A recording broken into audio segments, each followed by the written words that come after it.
dan bawa aku kembali. Ini namanya sahabat yang baik kayak gini nih. Makanya cari teman yang baik. Cari teman yang baik, ya. Jauhin teman yang kurang baik. Jauhin teman orang yang ngajak kepada keburukan, jauhin. Nih, sahabat itu adalah bila aku mulai jauh darinya, maksudnya dari Allah ya. Bila aku mulai jauh dari Allah, ingatkan. Berarti sahabat yang baik selalu mengingatkan dan bawa aku kembali ke jalan Allah. Tuh, misalnya ada yang meleset-meleset sedikit, si bagus ingetin, itu salah tuh. Nah, itu namanya sahabat yang baik, itu mengingatkan kepada jalan Allah. Next.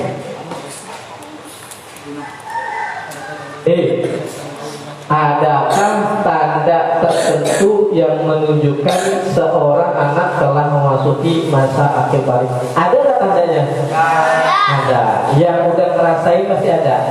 Ya. Yang laki-laki yang udah balik pasti ngerasain yang namanya ada tanda-tanda tertentu. Yang perempuan juga kan? Nah, apa tanda-tanda itu? Next. Nah, tanda-tanda itu adalah nih tanda-tandanya, ya. Silakan nanti tulisnya, kalau udah bilang tulis baru tulis. Dengerin dulu sekarang. Ini adalah tanda-tanda dari kalian masuk akhir balik. Apa tanda-tandanya? Syekh Salim bin Sumair Al-Hadrami dalam kitabnya Safinatun Najah menyebutkan ada 3 hal yang menandai bahwa seorang anak telah menginjak akil balik. Pertama, makomsa asaro sanatan bidakari wal unsa wal iktilam bidakari wal unsa litis isini wal haid fil unsa litis isini. Artinya apa? Ada 3 tanda balik tersebut adalah yang pertama, ini jadi ada 3 ya tanda balik. Yang pertama, sempurnanya umur 15 tahun bagi anak laki-laki dan perempuan. Sekali lagi, berarti tanda yang pertama akil balik adalah sempurnanya umur 15 tahun bagi anak laki-laki dan perempuan. Yang kedua, keluarnya, tahu sperma nggak? Nah, tahu. Keluarnya ya, air lendir gitu tuh ya. Sperma setelah berumur 9 tahun bagi anak laki-laki dan menstruasi atau haid setelah berumur 9 tahun bagi anak perempuan. Ya. Oke, dengerin dulu sini sebelum dicatat. Berarti ciri-ciri dari balik yang pertama, dia sempurna umurnya 15 tahun bagi laki-laki dan perempuan. Kita umur berapa kan? 14. Berbalik? Udah. Aska umur berapa? Udah balik? Nah, ini kok umurnya 15 tahun baru dikatakan balik. Nah, di sini sempurnanya umur 15, berarti sekarang, apalagi zaman sekarang, anak-anak cepat baliknya. Berarti sempurnanya, berarti batas maksimalnya adalah umur. Ada yang 10 tahun udah balik, 11 udah balik, 12 udah balik, 13 udah balik, 14, dan paling sempurnanya adalah 15 tahun. Tadinya berapa? 15, berarti pas ya, tamam. Itu adalah sempurnanya umur 15 tahun. Itu yang pertama. Aufa umurnya berapa? Sekarang 8 tahun. Udah balik belum? Belum. Tidurnya masih ngiler ya? Ya. Nah, nih ya, berarti sempurnanya 15 tahun bagi anak laki-laki dan perempuan. Itu yang pertama. Yang kedua, sperma setelah berumur 9 tahun bagi anak laki-laki. Ustaz kemarin mimpi basah berapa tahun? 2 tahun. Iya. Baliknya nggak tahu. Ya, ada yang 9 tahun sudah balik. Ya, nanti ada ciri-ciri khususnya. Ya, ini secara umumnya aja. Ya, ini secara umumnya bahwa akil balik yang pertama sempurna umurnya 15 tahun. Dan bagi laki-laki keluar sperma setelah berumur 9 tahun. Dan ciri-ciri yang ketiga bagi yang perempuan adalah menstruasi atau haid setelah berumur 9 tahun bagi anak perempuan. Jadi yang umurnya baru 8, nah yang baru 7 siap-siap. Afika udah berapa umurnya? 10, udah haid ya? Nah udah haid, berarti benar nih ya. Tuh, menstruasi atau haid setelah berumur 9 tahun, umur 10, berarti sudah haid. Bagus, sudah haid belum? Baru 9. Lagi Gus. Ya 9 tahun 10 hari. Nah siap-siap lagi kita haid ya. Haid Gus? Bukan Gus. Kalau laki-laki itu bukannya haid ya, nanti ada masanya. Tanya Batak mau, Batak udah ya? Udah mimpi basah Batak ya? Mandi nggak Batak? Mandi.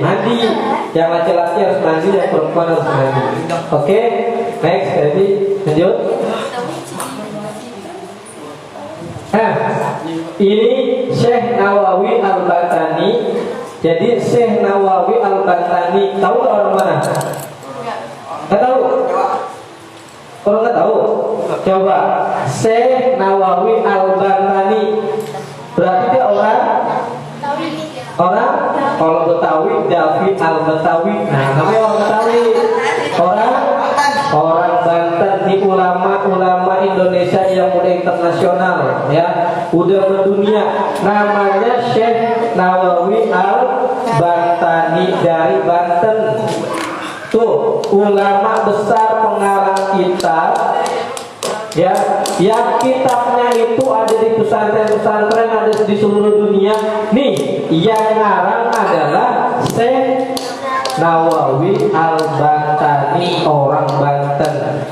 Kalau di laut ya, kalau kamu jalan-jalan Banten kan, nah itu Syekh Nawawi Al-Bantani. Nah, beliau secara singkat menjelaskan ada 3 tanda tersebut.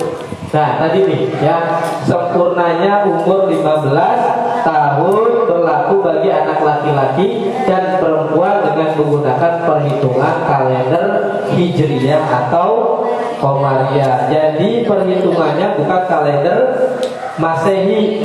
Masehi, tahu kalender Masehi apa? Januari, Maret, April sampai Desember itu namanya kalender Masehi. Perhitungannya berarti mulai kalender Hijriyah atau Qamariyah. Tahu namanya kalender Hijriyah? Muharram, Rabiul, Jumadil,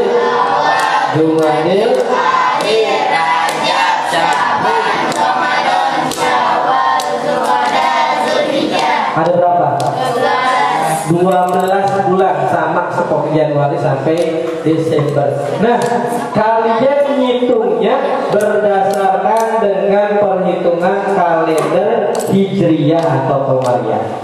Seorang anak laki-laki maupun perempuan yang telah mencapai umur 15 tahun, ia telah dianggap balik meskipun sebelumnya tidak mengalami tanda-tanda balik yang lain. Jadi, nah, jadi kalau kalian umurnya 15 tahun, yang laki-laki 15 tahun, yang perempuan 15 tahun, tapi tidak mengalami tanda-tanda balik, berarti dia sudah dikategorikan balik.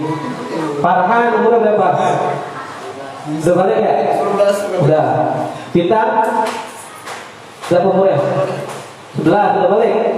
Ya, misalnya bagus nih, terus umurnya sampai 15 tahun, tapi enggak mengalami tanda-tanda yang disebutkan tadi itu, ya, tanda-tandanya.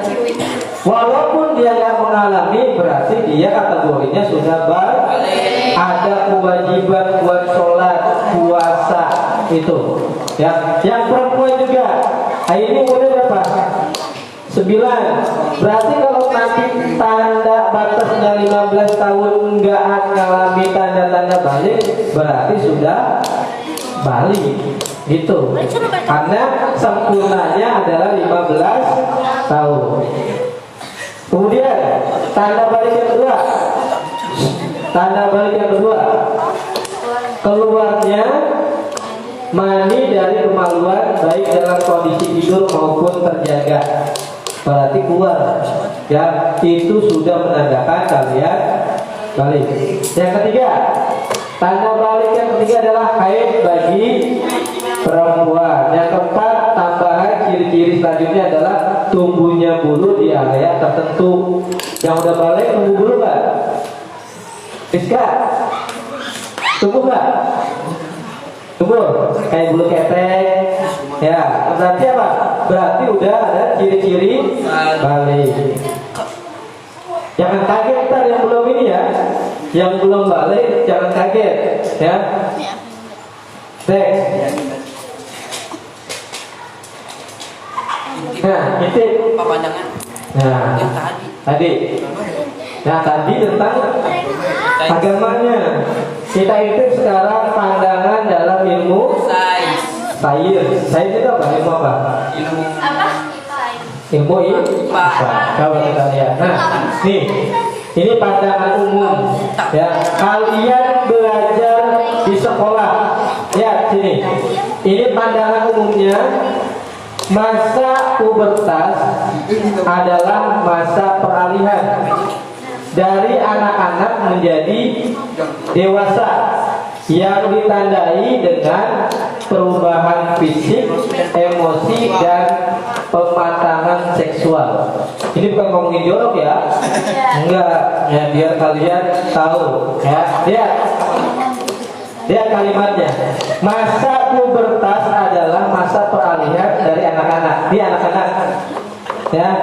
Bayangin, ini anak-anak. Dia menjadi remaja, menjadi dewasa yang ditandai dengan perubahan fisik. Berubah apa fisik kalian? Berubah nggak? Berubah. Karena mengalami perubahan fisik dari anak-anak, remaja, dewasa. Terus selain fisik, emosi kalian cenderung, cenderung apa? Cenderung emosian. Apalagi kalau yang perempuan ini yang lagi haid, disenggol dikit, emosi. Apa sih lu? Ya kan? Berarti ada perubahan fisiknya, emosinya juga. Yang laki-laki juga gitu, ya. Emosinya lebih tinggi tuh kalau sudah masuk masa-masa remaja. Fisiknya berubah, emosinya berubah, dan pematangan seksualnya juga berubah. Contoh, nih, perubahan fisik yang dimaksud adalah ciri kelamin primer. Primer itu apa? Ada primer, ada. Nah, kalau primer itu apa? Primer itu yang udah pasti, ya, udah laku tuh, namanya primer. Pertama apa ciri-ciri dari primer itu? Organ kelamin telah mampu memproduksi sel-sel kelamin. Makanya, nih, berarti yang udah balik, baik laki-laki, baik perempuan, yang udah balik, itu ada batasnya. Ya, berarti ya, yang laki-laki, yang perempuan, yang sudah balik ada batasnya. Sholat aja dibatasi nggak? Nih, saat laki-laki, dewasa, remaja, anak-anak, anak kecil, yang perempuan juga gitu sama. Saatnya itu dibatasi. Berarti apa? Berarti kalau kalian sudah balik itu ada batasnya. Jadi kalau bagus sama ini, kalau sore-sore sering main tuh bareng, ya. Apa sih anak-anak kan masih boleh. Tapi kalau udah nanti masuk remaja sudah akil balik, itu dibatasi. Kenapa? Karena kalian itu mampu memproduksi sel-sel kelamin, ya, makanya dibatasi. Itu. Terus yang kedua, organ kelamin sudah mulai berfungsi. Tak, organ kelamin sudah mulai berfungsi. Kalau kemarin masih begini, nah sekarang begini nih, nah tuh, kayaknya organnya sudah berfungsi. Yang ketiga, mimpi basah. Mimpi basah. Mimpi basah ini bukan mimpi kecebur ya, tapi ya. Nah nanti kalau udah balik, ciri-cirinya yaitu adalah mimpi basah tadi yang laki-laki. Nah, kemudian ciri kelamin yang sekunder, tumbuh kumis atau jenggot. Ada nggak? Belum ada nih. Kita baca siapa tahu aja. Baca kumis. Cambangnya dari sini nih. Ya, kan kalau kita cambang di sini nih. Siapa tahu ntar udah balik. Sini cambangnya sampai sini. Terus ada jenggotnya, ada kumisnya itu sampai sini nih. Kita nggak kenal itu siapa ya? Ternyata si Barka, ya. Tuh, berarti apa? Tumbuh kumis atau jenggot. Kita si Yusuf juga ada jenggotnya dia. Pertama tumbuh satu lagi jadi banyak, tumbuh panjang. Bisa aja lihat jenggotnya sampai sini bisa. Ada apa? Bulu ini hidup. Yang hidup nih bulu, terus kuku kalau nggak diguntingin panjang kan? Nah itu ya, itu bulu rambut. Iya itu namanya panjang kan? Nah itu bulu rambut, kumis, bulu hidung, punya bulu hidung kan? Nah itu kalau mau dirawat bisa sampai sini nih ya. Nah itu ya, berarti tumbuh kumis atau tumbuh bulu di area terus nggak usah dibahas, sudah semuanya bawahnya udah ini udah balik. Oke, tumbuh jakun. Iqbal suaranya paling kencang gitu, wah si Iqbal kan ngerti banget ya. Oke, selanjutnya tumbuh jakun bagian laki-laki. Udah tumbuh belum jakun? Yang udah dewasa sih udah. Ini ada ceritanya. Enggak tahu ini ceritanya bener apa enggak? Ya. Mungkin kalian udah pernah dengar cerita awal mulanya tumbuhnya jakun. Ya. Tumbuh jakun bagi laki-laki di sini. Ceritanya. Ya, udah pernah tahu? Nah, itulah. Apa? Jakun di sini. Ya, dulu zamannya Nabi Adam. Nabi Adam dulu di mana? Surga. Ya, kenapa Nabi Adam diusir dari surga? Karena makan buah roti. Kata Allah jangan deketin pohon itu. Ternyata itu pohon. Kata Allah jangan deketin Adam. Tapi Nabi Adam terkena bujuk rayu dari setan atau iblis. Iblis itu nama sebelum jadi iblis adalah namanya bukan setan. Itu setelah dia dilempar dari surga, namanya Azazil. Azazil itu adalah nama iblis ketika berada di surga. Lalu dikeluarkan karena dia tidak patuh atas perintah Allah. Nabi Adam dan Siti Hawa itu diapain? Dibujuk. Nabi Adam tidak kena awalnya rayuan bujuk setan iblis. Yang kena siapa? Siti Hawa. Yang kena adalah Siti Hawa. Siti Hawa makanlah buah uldi. Makan buah uldi, makan ya. Lagi puasa lagi apa? Enggak, ya. Lagi makan. Nabi Adam disuruh makan juga. Akhirnya apa? Kan kalau rata-rata kalau perempuan itu nurut aja, laki-laki itu biasanya nurut sama perempuan, ya tak? Ya kan tak? Nah, tuh, ya. Ketika Siti Hawa makan buah uldi, ingat baru sampai terus turun sampai di tengah berhenti buah uldinya. Kalau yang laki-laki baru sampai sini Nabi Adam. Nah makanya tumbuh jakun. Nah, jakun ini adalah buah uldi. Kalau yang perempuan di tengah namanya buah uldinya tuh, ya. Oke. Lanjut. Dadanya membidang. Ini hati-hati. Ya jadinya, wah kayak apa itu? Gimana nih? Ini dadanya nih membidang. Ciri-ciri dari yang kelamin yang sekunder. Next. What sol haidu. Ya, kalau nggak salah gitu bacanya. Kalau pada Pina coba bahasa Inggris. Next. Dari sahabat Abu Sa'id Al-Khudri, Nabi Sallallahu Alaihi Wasallam bersabda, mandi hari Jumat itu wajib bagi setiap orang yang telah mengalami ihtilam. Ihtilam itu adalah mimpi basah, berarti harus mandinya itu adalah mandi besar, ya, mandi besar atau mandi wajib. Oke, habis ya. Oke, sebelum dikasih pertanyaan,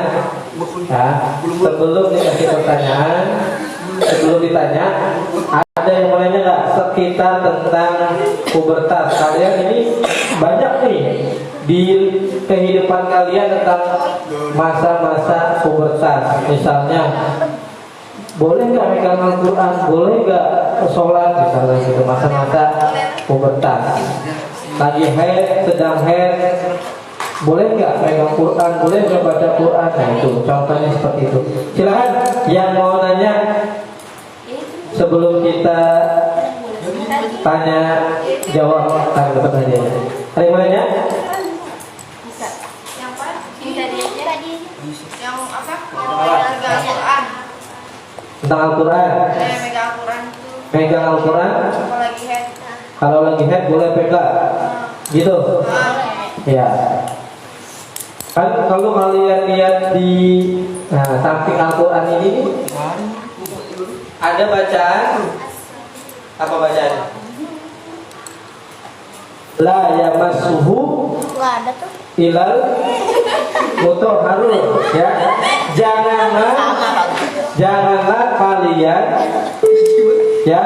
Janganlah kalian sentuh Al-Quran kecuali dalam keadaan suci. Makanya orang haid yang perempuan jangan pegang Quran. Pegangnya aja nggak boleh, apalagi kalian baca lewat Quran. Bagaimana? Ya, berarti boleh nggak kalian misalnya melafalkan aja? Misalnya alif lam mim lagi baca lagi haid, boleh nggak? Boleh kalau itu. Hafal, tidak dibaca. Kalau zikir nggak apa-apa, subhanallah, walhamdulillah, wala ilaha illallah dalam keadaan haid boleh. Yang nggak boleh itu baca Quran, bawa Quran terus tawaf, itu nggak boleh. Orang-orang yang sedang haid, perempuan yang sedang haid nggak boleh, ya. Al-Qurannya Al-Quran HP. Itu HP apa Al-Quran? HP. Kalau Al-Quran itu kayak gini. Tapi kemarin baca. Itu HP apa Al-Quran? HP. Al-Quran yang ada di HP. HP boleh. Kalau HP mana? Boleh baca. Kecuali di Al-Quran langsung. Jadi nggak boleh.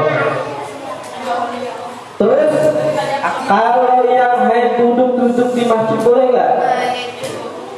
Nah, boleh nggak? Duduk-duduk di masjid, terus jalan di masjid, jalan di musola. Nah, ya, yaitu ulama ada yang berpendapat boleh, ada yang tidak. Yang tidak boleh khawatir kalau kalian sedang head ini tembus terus darahnya netes. Nah, itu yang nggak boleh. Kalau sekiranya kalian itu yakin darahnya yang nggak netes, boleh. Kalau yakin ya, kalau yakin darahnya nggak bakal netes itu boleh duduk-duduk di musola atau di masjid. Oke, ada lagi? Kalau misalnya lupa terus megang Al-Quran. Lupa pegang Al-Quran. Orang puasa lupa puasanya batal nggak? Enggak. Nah, itu jawabannya. Tapi kalau misalnya kita lupa megang Al-Quran, tapi teman kita tahu kalau kita malah kagak dibilangin tuh mana? Ya dibilang, kalau itu dibilangi. Ya. Bisa baca kagak dibilang. Kalau lupa ada musuhnya. Kalian nih, misalnya puasa tadi, biasanya sebelum sekolah sarapan dulu. Minumlah, minimal minum air putih. Nah, kalian tuh habis sholat subuh udah mandi, lupa, tahu-tahu ngambil air, minum ke segelas. Udah habis, baru dia itu dia lagi puasa, terusin puasanya, jangan dibatalin. Iya, ada yang pernah lupa di sini. Itu terusin, ya, itu namanya ada rusak pada keringanan. Yang laki-lakinya ada yang tanya kan?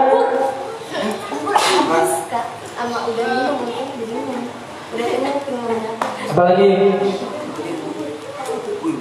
Nih, laki-lakinya sehat. Misalnya cari mandi wajib itu gimana caranya? Yang cowok, yang perempuan juga udah tahu. Oke, kalau yang belum tahu dikasih tahu, yang udah tahu mudah-mudahan tambah tahu. Ya, pertama ini nanti yang mandi wajib, yang mau mandi wajib, ya. Yang pertama yang kalian harus lakukan, yang belum nih, yang belum dilakukan, bahkan udah mandi wajibnya udah tahu belum? Enggak, tata caranya. Udah, hukuman sekarang lupa, ya makanya jangan sampai lupa nih, ya. Tata cara mandi wajib yang pertama bersihin dulu kemaluan kalian. Pakai tangan kiri bersihinnya. Tangan kanannya kalau pakai gayung buat gayungnya. Kalau pakai shower pakai showernya. Makanya kalau mandi wajib enakan pakai shower. Punya shower nggak? Nggak. Selang, di selangnya nggak apa-apa, di selangnya. Tuh kalau mandi wajib enakan pakai shower. Kalau nggak punya ntar bilang sama bapaknya. Nah, pasang di kamar mandinya. Nah, tuh tinggal gini doang. Ya, yang pertama harus dibersihin kemaluannya pakai tangan kiri, pakai sabun. Jangan pakai tanah. Nah, pakai sabun bersihin. Setelah itu gimana ya? Setelah itu kalian ambil wudhu. Setelah dibersihin kemaluannya, terus ambil wudhu. Sama seperti wudhu kita mau sholat, tapi tinggalin kakinya. Jangan kakinya ditinggalin nih. Maksudnya kakinya dibasah belakangan, ya, bukan kakinya yang ditinggalin, ya. Wudhu seperti kita mau sholat, tapi dan kakinya belakangan. Tuh, ini baca bismillah dulu dalam hati. Kaki urutannya terakhir. Nah, urutannya terus wudhu, kakinya jangan dibasuh dulu. Nah, terus ngapain? Langkah selanjutnya adalah dibasuh bagian yang kanan dulu 3 kali. Tuh. Boleh niatnya di awal boleh. Saya niat mandi wajib. Kalau nggak bisa bahasa Arabnya, boleh pakai bahasa Indonesianya. Ya, 3 kali di sini. Ini 1 kali. Anak-anak tadi pakai shower tuh enak kayak gini doang. Kalau pakai dayung 3 kali, 3 kali, 3 kali. Terus yang kiri 3 kali juga. Bersihin semuanya. Baru basuh kaki, basuh di kakinya nih, sela-selanya itu dibasuh tuh semuanya. Sampai mata kaki. Kanan dulu 3 kali, baru semuanya. Boleh niat di sini juga boleh. Basuh semuanya tuh. Saya niat mandi wajib lillahi ta'ala dalam hati. Oh, mandinya jangan sampai salah. Nah, kalau mau sholat wudhu lagi juga boleh, nggak wudhu juga boleh. Itu langsung.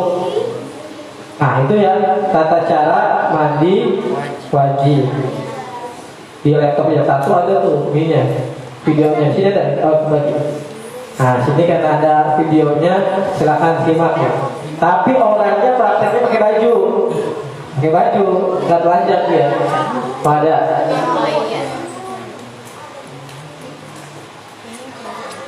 Tata cara mandi junub yang lengkap, ada suaranya.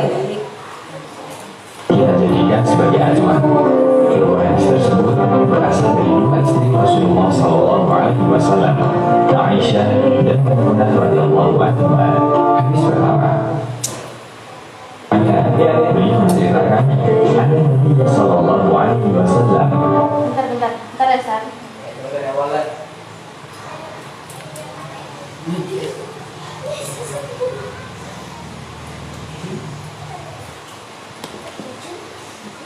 Summa yasubbu ala ra'sihi thalatha ghurafin.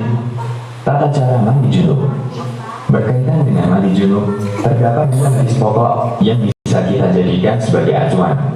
Kedua hadis tersebut berasal dari dua istri Rasulullah SAW, Aisyah dan Maimunah radhiyallahu anha. Hadis pertama, hadis Aisyah radhiyallahu anha. Beliau menceritakan anna Nabi sallallahu alaihi wasallam kana idza ightasala min al-janabah bada'a faghsala yadayhi thumma yatawadda kama yatawadda'u lis-salah thumma yudkhilu asabi'ahu fil ma' fayukhalilu biha usul sya'rihi thumma yasubbu 'ala ra'sihi thalatha ghurafin biyadayhi thumma yufidhu al-ma'a 'ala jilbihi kullihi. Yang artinya bahwa jika Nabi Shallallahu Alaihi Wasallam mandi junub, beliau memulainya dengan mencuci kedua telapak tangannya, kemudian beliau berwudu sebagaimana wudu untuk sholat. Lalu beliau memasukkan jari-jarinya ke dalam air, lalu menggosokkannya ke kulit kepalanya, kemudian menyiramkan air ke atas kepalanya dengan cidukan kedua telapak tangannya sebanyak 3 kali. Kemudian beliau mengguyurkan air ke seluruh badannya. Hadis riwayat Bukhari dan Muslim. Hadis kedua, hadis dari Ibnu Abbas.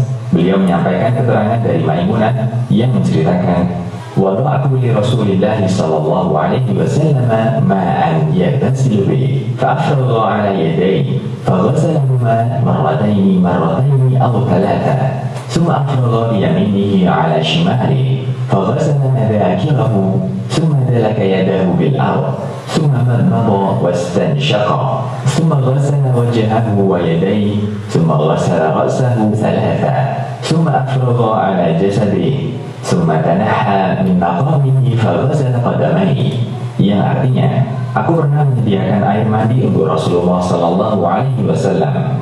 Lalu beliau menuangkan air pada kedua tangannya dan mencuci keduanya 2 kali atau 3 kali. Lalu beliau menuangkan air dengan tangan kanannya ke tangan kirinya. Kemudian beliau mencuci kemaluannya. Setelah itu beliau menggosokkan tangannya ke tangan. Kemudian beliau berkumur-kumur dan memasukkan air ke dalam hidung. Lalu beliau membasuh muka dan kedua tangannya. Kemudian beliau membasuh kepalanya 3 kali dan mengguyur seluruh badannya. Selanjutnya, beliau bergeser dari posisi semula lalu mencuci kedua kakinya di tempat yang berbeda. Hadis riwayat Bukhari dan Muslim. Dengan menggabungkan hadis di atas, bisa kita simpulkan urutan tata cara mandi sebagai berikut. 1. Menuangkan air dan mencuci kedua tangan. 2. Mengambil air dengan tangan kanan untuk mencuci kemaluan dengan tangan kiri. Kita juga bisa gunakan gayung untuk kegiatan ini. 3. Menggosokkan tangan kiri ke tanah. Ini bisa kita ganti dengan sabun. 4. Berkumur dan menghirup air ke dalam hidung, kemudian dilanjutkan dengan berwudu, namun tidak sampai mencuci kaki karena bagian ini diakhirkan. 5. Ketika mulai membasahi rambut, sela-selai pangkal rambut dan basahi dengan air sampai seluruh kepala dan rambut basah. 6. Siram kepala 3 kali, dilanjutkan dengan menyiram seluruh anggota badan. 7. Mengguyur air ke seluruh badan dengan mendahulukan yang kanan. Dari Aisyah radhiyallahu anha, ia berkata, "Kana Nabi sallallahu alaihi wasallam yu'jibuhu tayammunu fi tala'ulihi wa tarjulihi wa dhuhurihi wa fi sya'nihi kullih." Yang artinya, Nabi sallallahu alaihi wasallam biasa mendahulukan yang kanan ketika memakai sandal, ketika bersisir, ketika bersuci, dan dalam setiap perkara yang baik-baik. Hadis riwayat Bukhari dan Muslim. Jangan lupa untuk digosok, terutama di bagian lipatan atau bagian badan yang tersembunyi. Pastikan semua badan Anda basah. 8. Berpindah tempat dan cuci kedua kaki. Jangan lupa sela-sela jari kaki sampai Anda yakin seluruh kaki Anda basah. Demikian, semoga Allah memudahkan kita untuk meniti sunnah Nabi-Nya sallallahu alaihi wasallam. Nah, jadi gitu ya. Tata cara mandi wajib. Tadi doanya lupa tuh. Nah, oke. Hadiahnya mana? Hadiahnya? Oh, ada. Hadiahnya ada 4. Oke, yang bisa jawab angkat tangannya.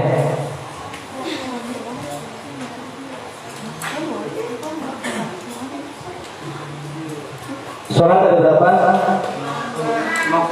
5. Sholat maghrib berapa rakaat? Bukan itu pertanyaannya. Iya. Ya. Oke, pertanyaannya, sempurnanya umur berapa tahun dalam balik?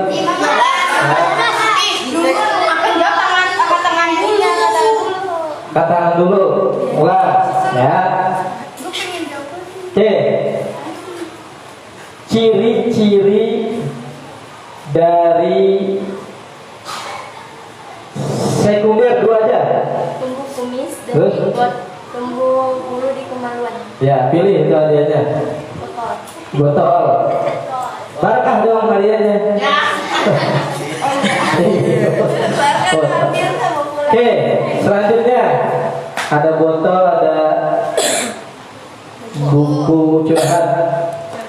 Buat kasih ke Curhat. Oke, kedua. Yang kedua, tadi ya di dalam kitab Safinatun Najah, siapa pengarangnya? Saya Salim bin Sumair. Orang Indonesia. Saya Dulu sadar dulu. Ya, saya Nawawi Al-Bantani, orang Banten. Oke, 2 lagi. 2 lagi ya. Ini kembaran sama ibu.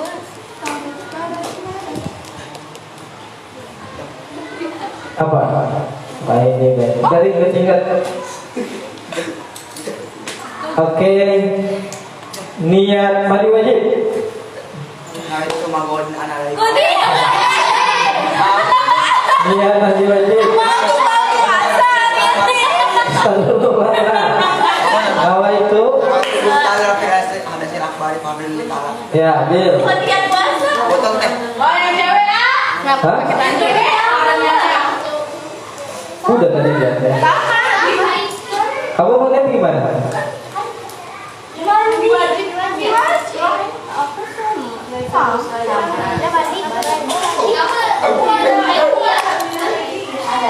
Ada apa ya?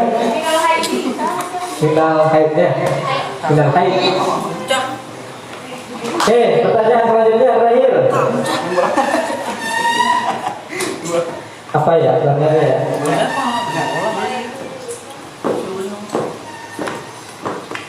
Yang ciri-ciri primernya apa?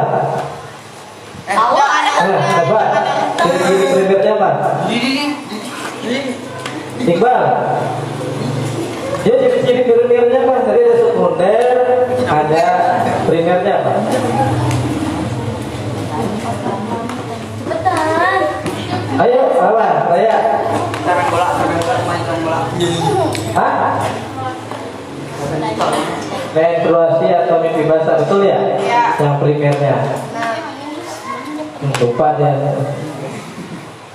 Ya. Oke. Ada lagi? Ada lagi nih dari kantong. Ya udah. Bener nih. 2.000. 2.000 kan duit. Ya, udah dapat 2.000. Dapat S. Yang apa surat An-Naba sama Najiat? Nah, semuanya bisa main. Ya, ada sih.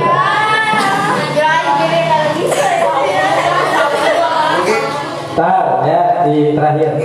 Oke, terima kasih yang sudah mengikuti sore hari ini.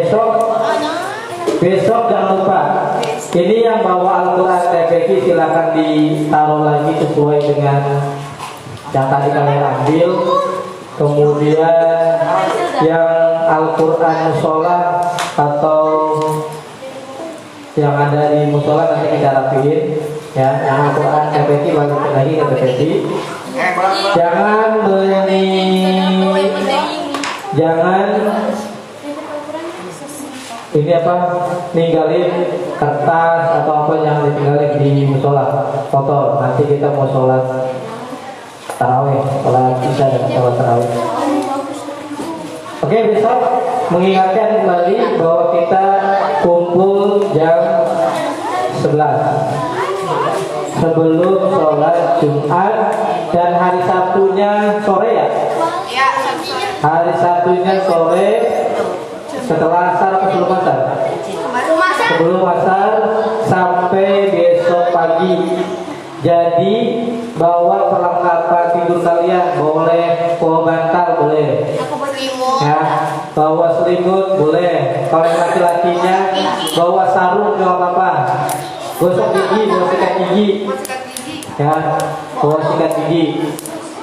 Sikat gigi habis sholat mau tidur sama sebelum azan subuh. Sikat giginya biar baunya nggak kemana-mana saat puasa, ya. Oke, terima kasih yang sudah hadir pada kesempatan sore hari ini. Besok kita berjumpa lagi dan hari Sabtu juga kita berjumpa lagi, ya. Kita tutup, kita akhiri dengan baca hamdalah. Alhamdulillahirobbilalamin. Doa kafaratul majlis. Subhanaka Allahumma wa bihamdika asyhadu an la ilaha illa anta astaghfiruka wa atubu ilaik. Assalamualaikum warahmatullahi wabarakatuh. Yang belum bayar zakat nanti lagi masih ditunggu di TPQ sampai jam 5 sore ya.